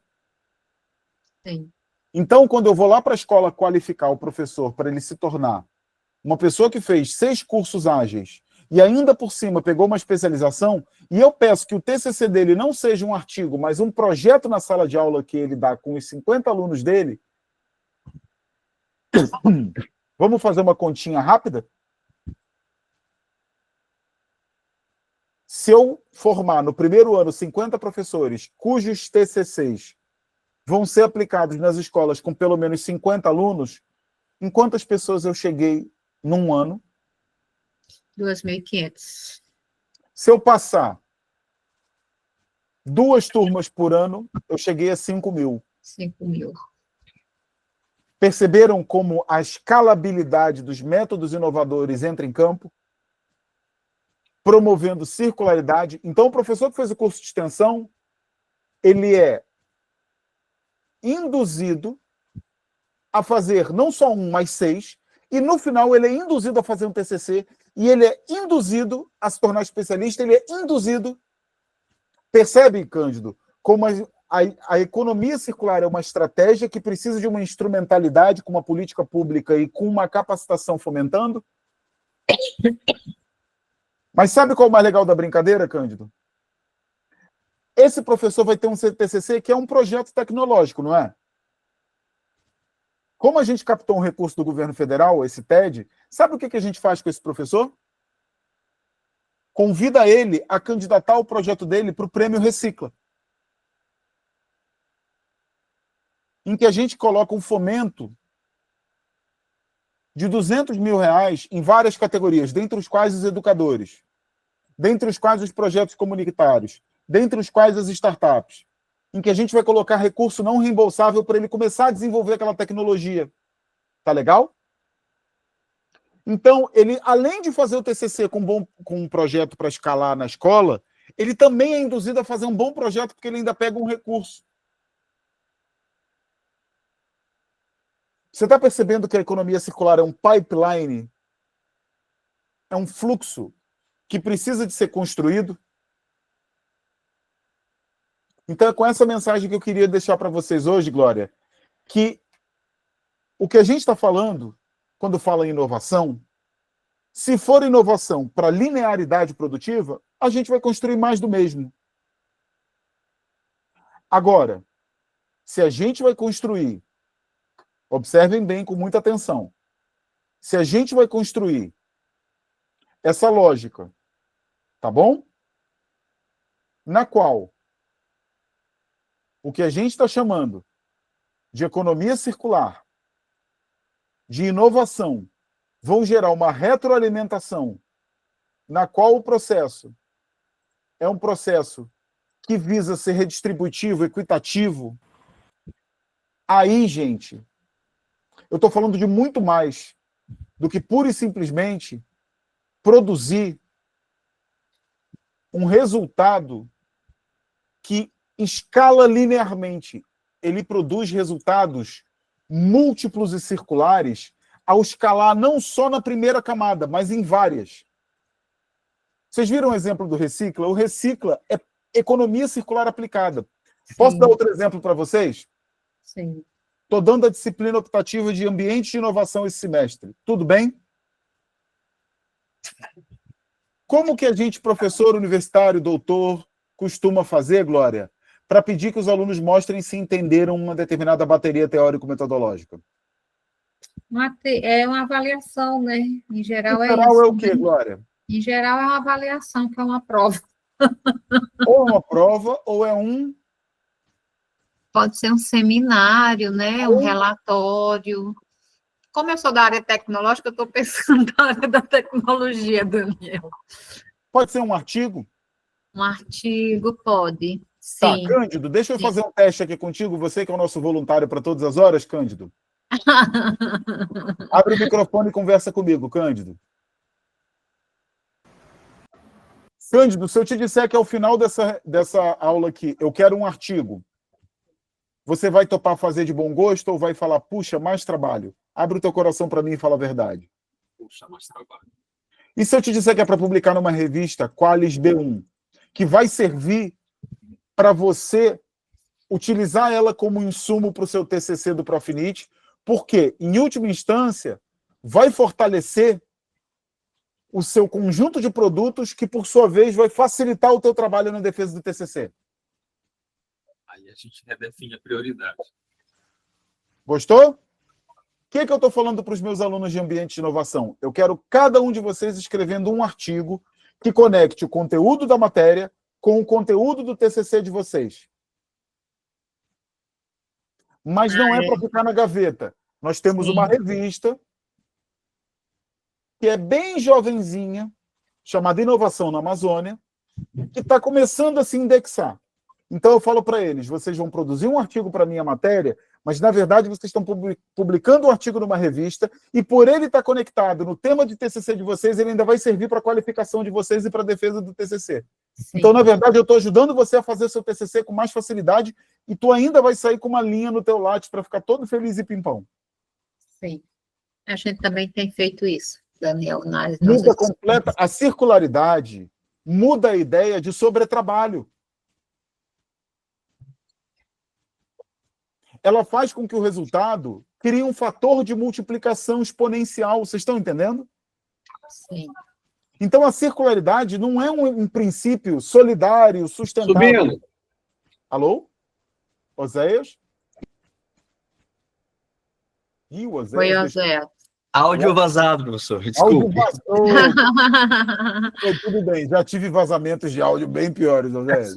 Eu nem te conto. Oséias, tudo certo. Fica aí com a gente. O que eu quero dizer? Eu quero dizer que a circularidade é, na verdade, uma forma de redução de desperdício com maximização da qualidade ou da quantidade da produção. Então, ela não é contra o capitalismo ou o desenvolvimento tecnológico. Pelo contrário, pode ser a salvação para todas essas coisas. É essa mensagem que eu quero deixar para vocês.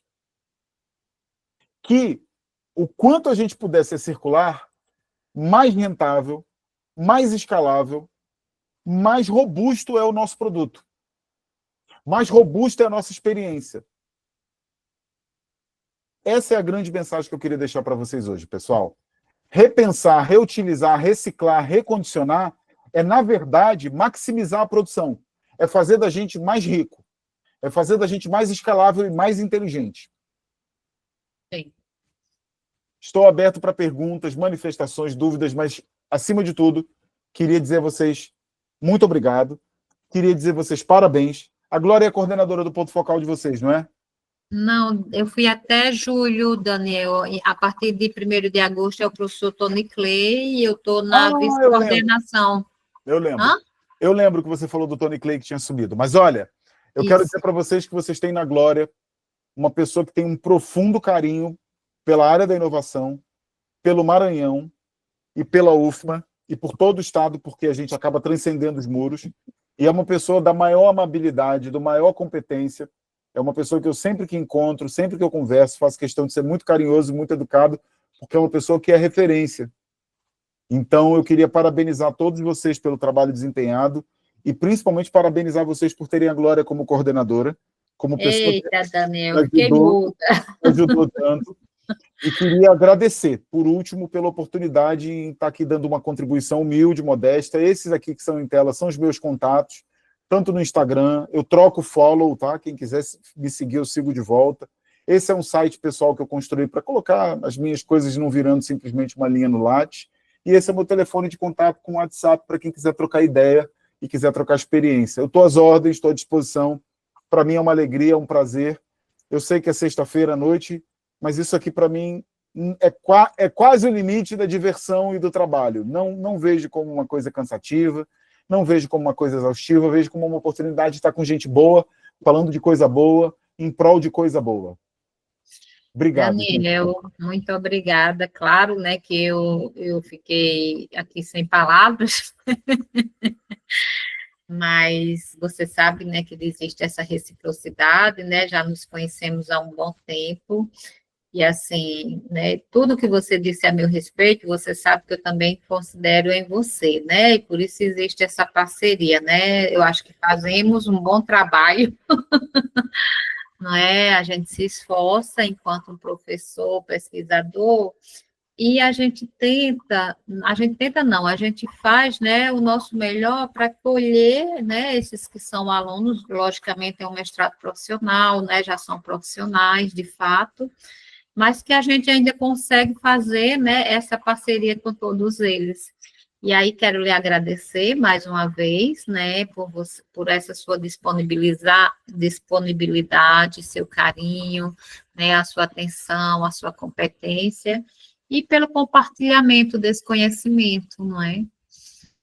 Obrigada. A Milra está na fila e a Bruna também. Dúvidas, perguntas, reclamações, protestos, o que vocês têm para oferecer ao final de 1h40 do Daniel falando enlouquecidamente? Não, professor, só agradecer mesmo pela aula e fazer a gente entender um pouco mais a economia circular, porque desde quando começou o mestrado, nosso primeiro assunto foi a economia circular e a bioenergia. A gente até no início, na aula de PI, meu grupo fez um artigo começando com a economia circular, mas a gente não tinha ainda esse entendimento que pelo menos eu consegui ter hoje, de entender um pouco mais. A gente acredita, eu ficava achando que eu fazia um pouco de economia circular, achava que não, no serviço também, e aí eu ficava meio confusa, mas hoje eu já entendi um pouco mais, e assim, como é que eu vou transformar tudo que eu aprendi hoje numa frase?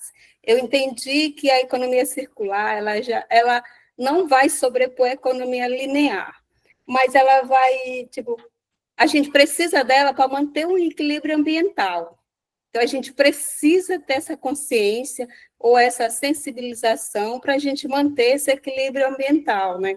Então, uma não vai acabar para a outra começar ou para a outra continuar.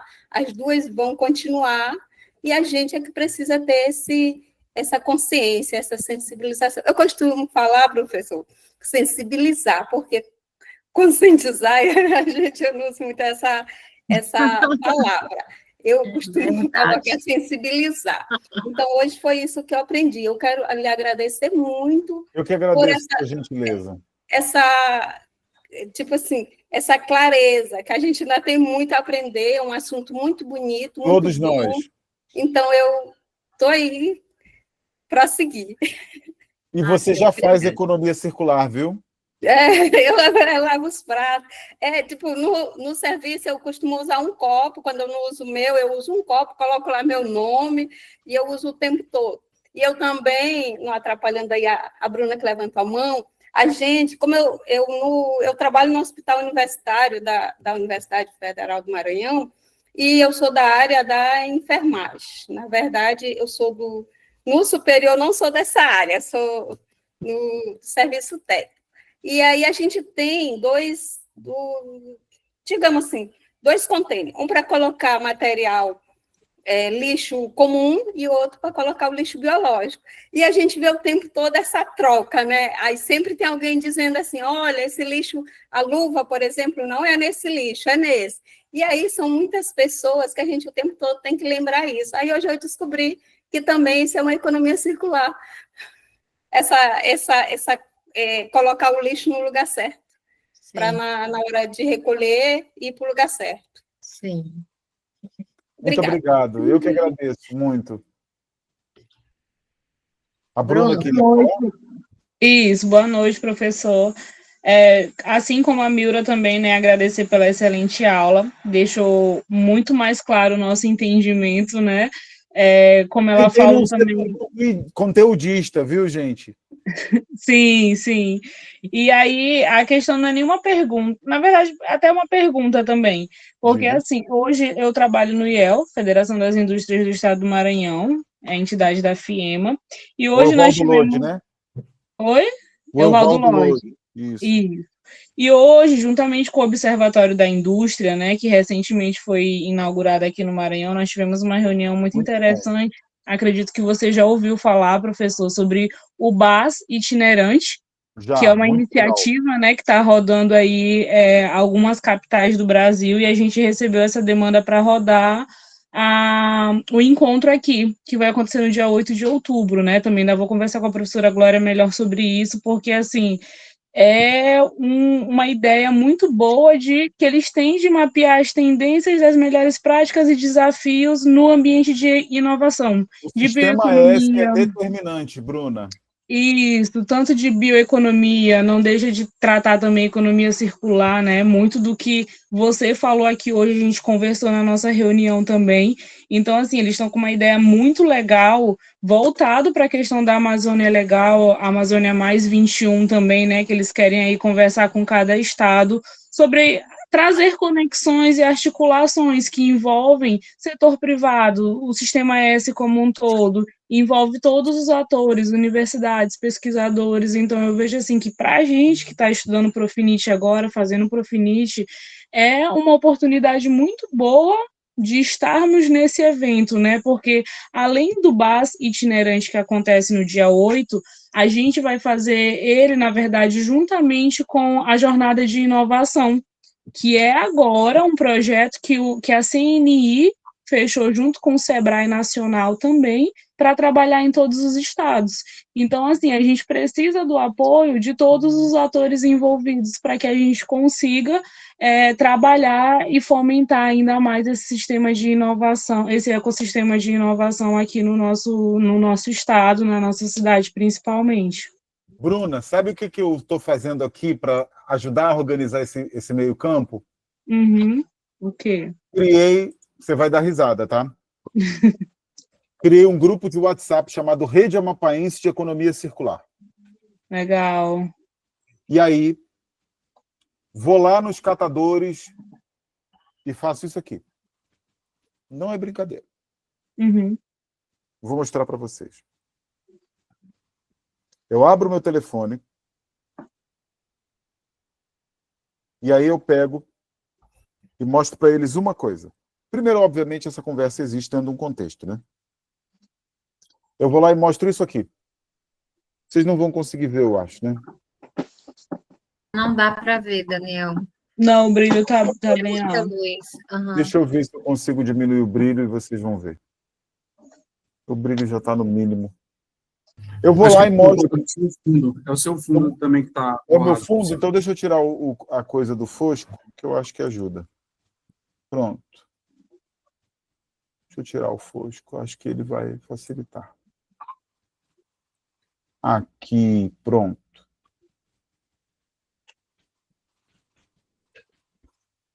Aí, não, mesmo assim não vai conseguir. Não dá. Mas o que é? Eu pego um QR Code do grupo de WhatsApp e falo, entra aqui. Ah, tá. Eu falo isso para a diretora do Sistema S, eu falo isso para o catador, eu faço isso com o aluno, eu falo isso. Todas as palestras que a gente dá, a gente deixa o QR Code do grupo à disposição para todo mundo entrar no grupo. Juntando gente. Claro, Sim. Isso é lado a lado, feito com um trabalho de mapeamento de relações, de noção que cada um tem a sua qualidade, mas eu juntar gente, sensibilizar, como disse a Milra, e juntar gente para promover encontros, promover complementariedade. O principal objetivo até da jornada de inovação, por exemplo, eu achei muito interessante, porque essa iniciativa surgiu devido à demanda, né? Então, eles vão ter uma manhã de workshop tratando esses temas, né? Falando sobre esses temas, e à tarde vão ser as rodadas de mentoria. Então, vai vir a pessoa de inovação da CNI, do Sebrae Nacional, vão juntar os grupões e vão trabalhar soluções para esses temas na questão da Amazônia Legal, por exemplo. Mas, Bruna, você vai juntar 50 pessoas e vai sair um projeto. Tá tudo Exato. bem. Tá tudo bem. Sim. Vão surgir 10 projetos mais ou menos, 2 bons, um que vai pegar liga. Tá ótimo. Sim. E aí esse quando varar, quando subir, quando a curica dele empinar e ele ganhar força, ele vai motivar os outros a perceber que é possível. E assim vai. Isso. Sabe como é que eu fiz? Quando eu fiz o concurso aqui para a Universidade Federal, eu só tinha mestrado, sabia, Bruna? Eu também, viu, Daniel? Só tenho mestrado. Mas sabe por que eu fiz o concurso do mestrado? Você sabe por que foi que eu fiz esse concurso? Por quê? Eu tinha acabado de casar. E aí, um colega que andava comigo, aquelas coisas que sempre tem uma patota quando a gente faz pós, né, Glória? O nosso colega que a gente está sempre junto. Um colega de patota meu passou num concurso na Bahia só com mestrado. Coisa que eu achava que não era possível. Aí quando ele passou, eu olhei para ele e falei, é possível. E aí eu fiz também. Entendeu? Sim. Então, a gente vai criando uma cadeia de motivação por uma competitividade que acaba induzindo, claro, aí um papel do Evaldo Lodge, da universidade, das agências públicas, é fazer com que o assoalho se mova junto com a elevação, porque senão você vai criando desigualdade e isso não é interessante. Sim, exato. Você precisa dos líderes. Tem um jogador de futebol aqui do Amapá que saiu daqui, foi jogar no Curitiba. O pessoal já ficou feliz. Aí ele foi jogar na Holanda. O pessoal ficou mais feliz. Ele acabou de ser contratado por milhões pelo Olympique de Marselha, da França. Nossa. Aí o pessoal, quando ele voltou para cá, o pessoal, pô, queríamos conhecer ele para entender. Os moleques estão falando, pô, então dá. Então, mobilizar e criar essa malha é um trabalho que vai gerando adensamento progressivo. Você vai criar mais ou menos velocidade, mais ou menos assertividade para essa malha condensada através de política pública, de injeção de recurso, de indução à geração de emprego e renda, e assim sucessivamente. Mas aí não é papel só da universidade, é papel da universidade, do Sistema S, é papel do governo público, do Estado, do governo público, do governo federal, do governo estadual, dos governos municipais, e assim vai. Do Poder Legislativo, do Judiciário, do MP, todo mundo vai ter que entrar em campo. Sim. Porque desenvolvimento é feito a várias mãos. É. Não existe desenvolvimento feito nem por ninguém de fora, nem por ninguém sozinho. Aí não é desenvolvimento. A Raíssa Leal, né, que é a skatista maranhense, né, de medalha de ouro, é um exemplo igual a esse aí, né, que você falou do jogador. Agora, assim, sabe, quantas crianças não querem andar de skate? Porque a Raíssa Leal... Certamente São Luís deve ter tido mais pista de skate e mais criança praticando esporte, não tem, não? Tem, mas na verdade é Imperatriz, né? Que ela é de Imperatriz. Mas São então, Luís lá... deve ter pego uma carona, não, eu sei, ela é do sul do estado, mas sim, São Luís pegou carona, certamente. Sim, todo o estado, né? Sim. E tem que pegar, pegar carona. A fadinha É isso, gente. Mais alguma coisinha para eu liberar vocês, para vocês serem felizes, para vocês verem a Odete Reutemann e a Maria de Fátima ainda? Deus me livre. Eu gosto, Glorinha, eu gosto. Não, a minha comemoração vai ser outra, meu amigo. Vai eu vejo ser... novela. Não, a minha comemoração vai ser Tintim. Não, eu não bebo mais depois do diabetes. Não é isso, ainda não é isso. Eu adoraria poder tomar uma cervejinha, mas nem isso eu tomo mais. Não é isso. Depois você corta aí na sua gravação do YouTube. Não, é a comemoração mesmo da prisão do Bolsonaro. Quem for Bolsonaro, não escuta não, tá? Tá bom. Gente, eu queria agradecer muito novamente. Desejar para vocês uma ótima noite. Obrigado, Glória. Obrigado, Ufma. Obrigada. O Profinit vem aqui para integrar pessoas, para ajudar pessoas. E o Profinit, afinal de contas, também produzindo circularidade, não é? Isso. Sim.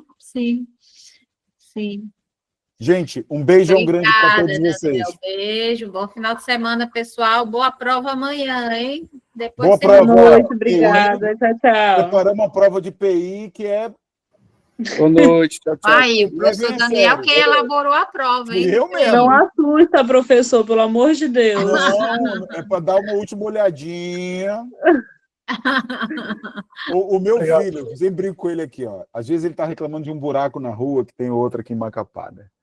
Aí eu falo, tu tá reclamando? Eu pego ele e levo ele no ramal todo esburacado. Aí ele, que isso, pai? Eu falei, para você ver que o buraco dali não é tão ruim. Então, é a mesma coisa. Dá uma última estudadinha. Eu quero ver todo mundo tirando 10. Tá bom. Tchau. Boa noite. Tchau, gente. Um abraço. Boa noite, professor. Boa noite.